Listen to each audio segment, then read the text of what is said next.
Hola a todos, bienvenidos y bienvenidas a Nuestra Visión, el podcast del Consejo General de Colegios de Ópticos Optometristas. En este podcast contaremos con distintos expertos para abordar temáticas que atañen e interesan a los profesionales.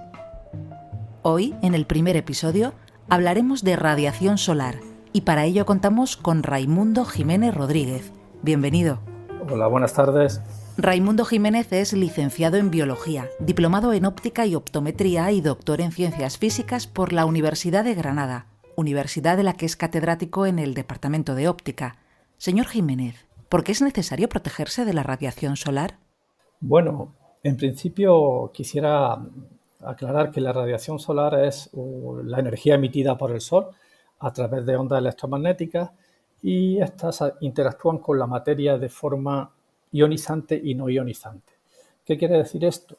Que las radiaciones de tipo ionizante son capaces de arrancar electrónicos de la corteza de los átomos y son incompatibles con la vida, produciendo unos daños irreversibles en los tejidos.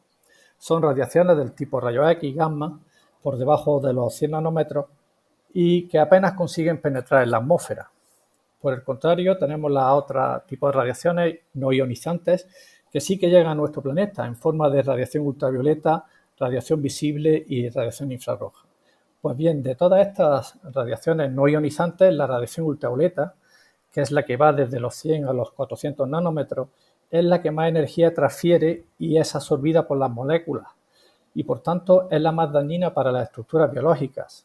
Si éstas sufren sobreexposición tanto en intensidad como en duración, pueden llegar a lo que es la muerte celular. Por tanto, es la radiación que más protección merece, no solo a nivel dermatológico, sino también en estructuras y tejidos del globo ocular. Centrándonos en la radiación ultravioleta como la más perjudicial para el órgano de la visión, se habla de radiación ultravioleta A, ultravioleta B y ultravioleta C. ¿Qué diferencia existe entre ellas? Bien, la radiación ultravioleta se clasifica atendiendo a su longitud de onda. Se habla de ultravioleta A, del inglés aging, de envejecimiento, la ultravioleta B, burning, de quemarnos, de quemazón, y la ultravioleta C, de cáncer. La ultravioleta C, que es la de menor longitud de onda, es la que mayor daño potencial produce en las estructuras biológicas con las que interactúa, produciendo mutaciones puntuales del ADN, de naturalización de las proteínas y muerte celular. Todas ellas producen estos daños y de estas el ultravioleta C es filtrado en su totalidad por el ozono atmosférico y el ultravioleta B se atenúa en gran medida. De toda esa radiación recibida, el ultravioleta B representa aproximadamente un 5% y el A una proporción del 95%. De ahí la gran importancia de incidir sobre la protección ocular frente a estas radiaciones ultravioleta. ¿Y esta radiación ultravioleta incide de forma homogénea o constante? ¿O su efecto está influenciado por diferentes factores? Sí, que su efecto está condicionado por diferentes factores. Por un lado, hay que resaltar que la exposición a esta radiación ultravioleta no solo se debe a la incidencia directa de la misma sobre el organismo, sino que existe un componente que hablamos de difuso, como puede ser el scattering y la reflexión de la radiación solar en superficies y que pueden incluso representar hasta un 50% de la radiación ultravioleta que llega a nosotros.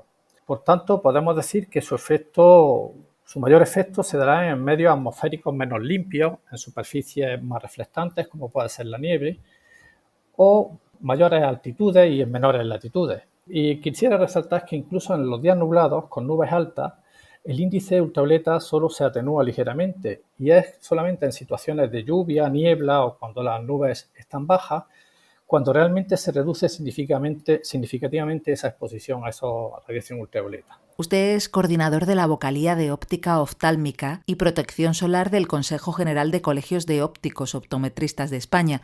Díganos, ¿existe alguna parte del ojo especialmente sensible a la radiación ultravioleta? Sí, evidentemente. Y no solo estructuras propias del globo ocular, también la exposición crónica al ultravioleta ha demostrado ser un factor predisponente en el desarrollo de carcinomas en los párpados y carcinomas de células basales a ambos lados de la nariz. A nivel de superficie ocular, esta radiación también aumenta el riesgo de carcinomas, melanomas, pterigium y también en menor medida en la formación de epinguéculas. A nivel de superficie corneal también Una exposición aguda a esta radiación puede ocasionar fotoqueratitis e incluso a nivel del estroma también puede producir regeneraciones esferoidales que afectan de manera severa a la huesa visual. Y el cristalino, el otro elemento más interno del ojo, bajo una exposición crónica a esta radiación pierde transparencia y, de hecho, numerosos estudios han demostrado una asociación positiva entre la absorción de esta radiación, la ultravioleta B concretamente, con la aparición de cataratas corticales y subcapsulares posteriores. Profesor Jiménez, hablemos de filtros solares. ¿Qué papel desempeñan y cuáles son los niveles de protección recomendados frente a esta radiación? Bueno, antes de hablar sobre las características de los filtros solares, quisiera un poco reseñar que las lentes orgánicas actuales, las de CR39, policarbonato y Trives, que están disponibles en el mercado, a pesar de ser transparentes, inherentemente son filtros bloqueadores de la luz ultravioleta, unos en mayor medida que en otros. Es importante, por tanto, que el óptico optometrista conozca ese umbral de corte de filtro de ultravioleta que presenta la lente oftálmica transparente para asesorar al usuario sobre su uso según las necesidades y condiciones en las que desarrolle su actividad. También hay que resaltar que la coloración que se le da a estas lentes transparentes, que ya de por hecho son filtros de ultravioleta, esa coloración que se le añade a la lente tiene como finalidad evitar molestias oculares de deslumbramiento y fotofobia asociadas a la intensidad lumínica, pero sí es verdad que deben permitir el paso de la luz correspondiente al espectro visible, porque sin ello no podría realizarse el proceso de la visión. Usted imparte habitualmente docencia a nivel de grado y máster en asignaturas relacionadas con la optometría clínica. Además de verificar la normativa, ¿existen otras recomendaciones que el óptico optometrista deba incluir en el asesoramiento al usuario de los filtros solares? Existen normas establecidas, ¿no?, por comités internacionales que establecen los niveles estándares de protección y que deben cumplir las lentes solares. La normativa europea garantiza el 100% de la protección de la ultravioleta. Y además, esta normativa clasifica los filtros solares frente a la radiación visible en 5 categorías, dependiendo de la transmisión y condiciones de iluminación del día. 0 entre el 80 y el 100%, categoría 1 entre el 43 y el 80%, categoría 2 con una transmisión entre el 18 y el 43%, la categoría 3 entre el 8 y el 18 y la categoría 4 entre el 3 y el 8%. Y a pesar de que exista esta regulación sobre el filtro solar, también esta normativa hace referencia a que las lentes solares pues, no deben interferir en la percepción de los colores y además deben evitar la alteración de la sensibilidad al contraste. También se ofrece al usuario incorporar el fotocromatismo y la polarización en sus lentes. ¿Cuál es su eficacia respecto a las lentes coloreadas? ¿En qué situaciones son recomendables? Respecto a las lentes fotocromáticas, estas son aquellas que adquieren una coloración con la exposición a la luz ultravioleta. Es una gran opción para aquellos usuarios que prefieran una comodidad y una versatilidad de su uso y protección de ultravioleta continua tanto en interiores como en exteriores. Sin embargo, las desventajas se relacionan con los estados coloreados incoloros de varios grados, según el fabricante, a la activación del filtro dentro de los automóviles, que algunas veces pues, el mismo parabrisas bloquea los rayos ultravioleta. Y también una desventaja es la velocidad de transición de claro a oscuro o de oscuro a claro. En realidad es un desafío para el consumidor y especialmente para el óptico optometrista conocer esas características y los comportamientos de estas lentes en situaciones diferentes. Y luego, respecto a las lentes polarizadas, estas lentes bloquean la luz polarizada, que es aquella que proviene del reflejo en superficies horizontales homogéneas, como puede ser la nieve, el mar, y la bloquean con gran efectividad, de tal manera que hacen desaparecer ese reflejo molesto. Y bueno, tiene un inconveniente que es que su uso con pantallas electrónicas o, por ejemplo, en dispositivos móviles o GPS, ordenadores, puede hacer que se impida la observación de las imágenes con claridad. No queremos olvidar a los usuarios de lentes de contacto. En su caso, ¿existe protección frente a la radiación ultravioleta y la luz solar del espectro visible? Sí, claro que la hay. Existen diferentes procedimientos para conseguir que las lentes de contacto protejan frente a la radiación ultravioleta y la mayoría de ellas pues, se basan en el tamaño de partículas del hidrogel que la integra, puesto que de este modo logran reflejar esa luz incidente ultravioleta.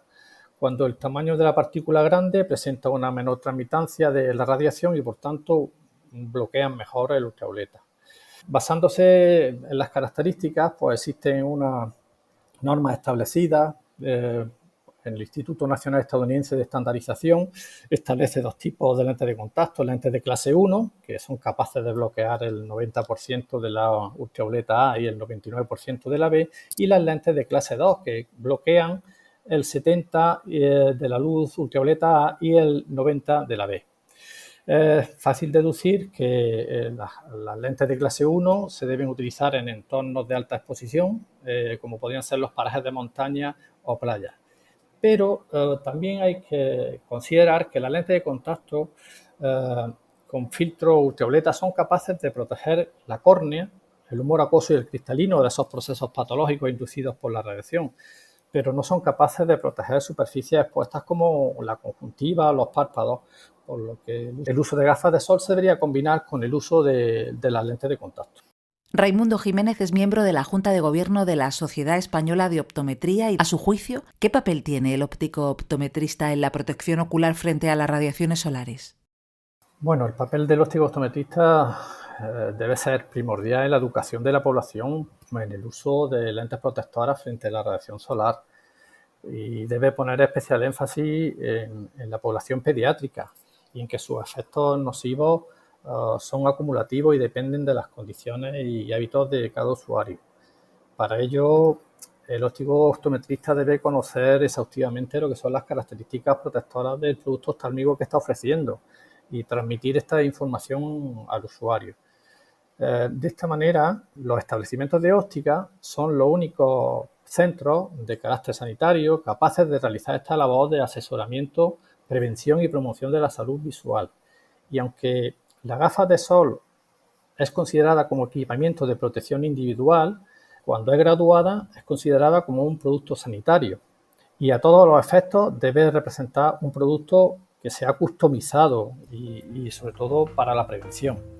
El Ministerio de Sanidad y las diferentes consejerías autonómicas deberían de asignar exclusivamente esta competencia preventiva de la salud ocular y visual a lo que son los establecimientos de óptica. Raimundo Jiménez, catedrático de óptica de la Universidad de Granada. Muchas gracias por acompañarnos en Nuestra Visión.